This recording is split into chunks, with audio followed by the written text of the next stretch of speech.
Legendary actor, legendary human being, one of the most remarkable people on the planet.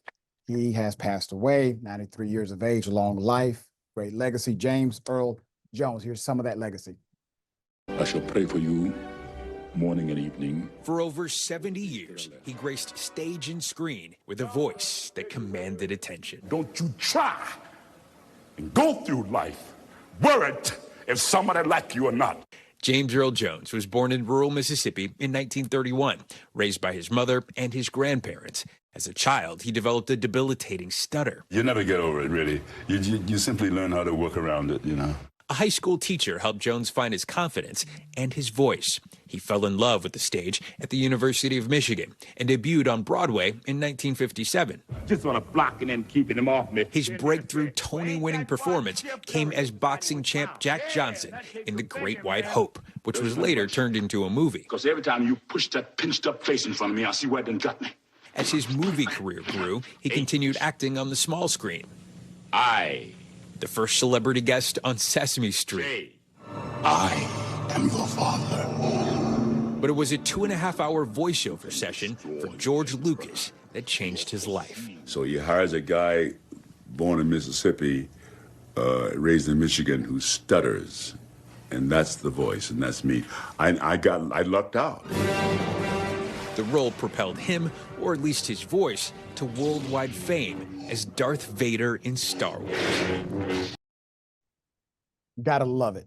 Gotta love it. There's more. Here it is.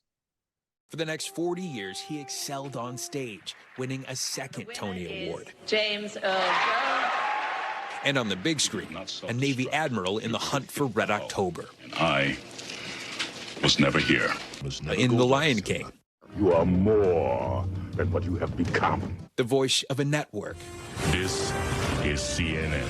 And the voice of all baseball fans in Field of Dreams. People will come, Ray. People will most definitely come. He received an honorary Academy Award, had a Broadway theater named for him, became a Kennedy Center honoree, continuing to work in new projects and revisiting classic roles. I'm only brave when I have to be. May I have your attention, please? On screen and in life, James Earl Jones was a king. The goal wasn't to be a billionaire or to be a Hollywood star, to be a part of good storytelling. The goal was about that. I found you! He found his voice, and we got a legend. Steve Patterson, NBC News, Los Angeles. Thoughts and prayers for the family as they go through this moment of sadness, but you have to appreciate the life and the legacy of this remarkable human being. And outside of the storytelling, look at what he was able to accomplish. Initially, people who knew him for his stutter in his local community, at his school, but the world knows him for his voice, his strength in his voice, and his acting ability. Legendary actor, James Earl Jones, whose career on stage and in film has spanned more than 70 years. And iconic roles ranging from Shakespearean productions to providing the voice of the Star Wars villain Darth Vader, and much more. He died in 93. Deadline reported Jones' death, for which no cause was immediately announced at that time. The Mississippi native started his acting career in the theater 1957. That was a very difficult time for Black actors, obviously. And in 1958, played his first role at the Cort Theatre in Sunrise at Campobello. Over the following 6.5 decades, Jones rose to star in countless stage and screen productions, including 21 Broadway shows, becoming one of a small number of lifetime Emmy, Grammy, Oscar, Tony winners. Jones' Broadway career began in 1957, and in 1958, he played his first role at the Cort Theatre in Sunrise, Campobello. Over the following 6.5 decades, he went to star in countless stage and screen productions, 21 Broadway shows included. So Jones' first movie role was starring in the so-called black exploitation film Claudine, which also starred Diane Carroll, a 1974 film, since gone on to a cult classic, particularly among African-American movie fans. In 2022, New York's Cort Theatre was renamed after Jones himself as a special honor for his contributions to the arts.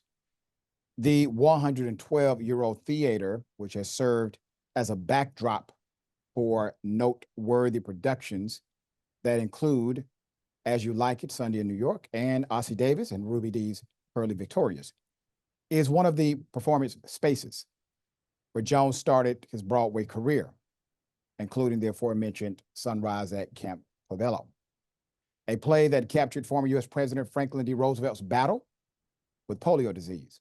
The revered actor said he was honored to be celebrated by the theater, and seeing his name in lights at an institution that helped launch his career is a full circle moment. He said at the time, quote, "For me, standing in this very building 64 years ago at the start of my Broadway career, it would have been inconceivable that my name would be on the building today." James said in a statement at the time, "Let my journey from then to now be an inspiration for all aspiring actors," and to expand that for all human beings. He took his seemingly troubles, transformed them into triumphs. You got to love it. Sharon, thoughts here? Yeah, when I think of him, I think of grand, regal royalty. Of course, the Velvet Voice did that, Doc, but it was the way he conducted himself with such power, such masculinity in the best kind of way. He will be missed, but his legacy, I don't know that anyone will ever be able to duplicate that voice, not even AI. Right. We'll remember him always. Absolutely. 70 years, and he had a remarkable 70-year run. No one will Yeah. top that.